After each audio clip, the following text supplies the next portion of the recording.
Hi there, welcome to another installment of My Ultrasound Diaries. The ultrasound images we'll be examining today are that of a 37-year-old woman who presented at a family planning clinic for IUD removal.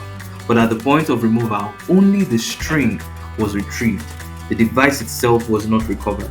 They had thought that she had passed it out prior, but decided to do a pelvic ultrasound to confirm its position. And these are the images obtained. The first observation from this finding is that the IUD is still present. The endometrial echoes or the endometrial plate is also present. The unusual thing is that the IUD is not embedded within the endometrial echoes. Rather, it is seen within the posterior myometrial wall.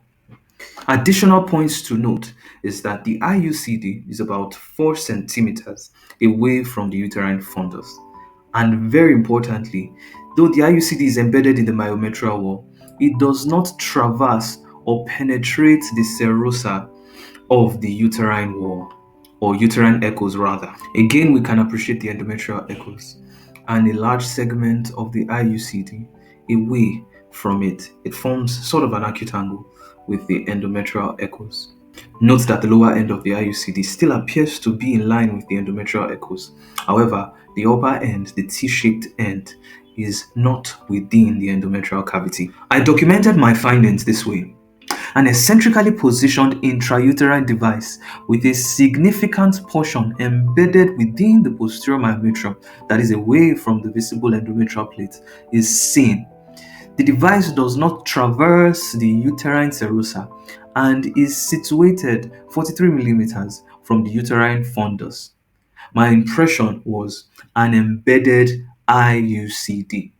Take note, I did not call this IUD perforation, as there was no clear penetration of the uterine serosa. If that IUD went through the myometrium, went through the serosa and came out, then we would have called it a perforated IUD. Stay tuned for more on My Ultrasound Diaries. Cheers.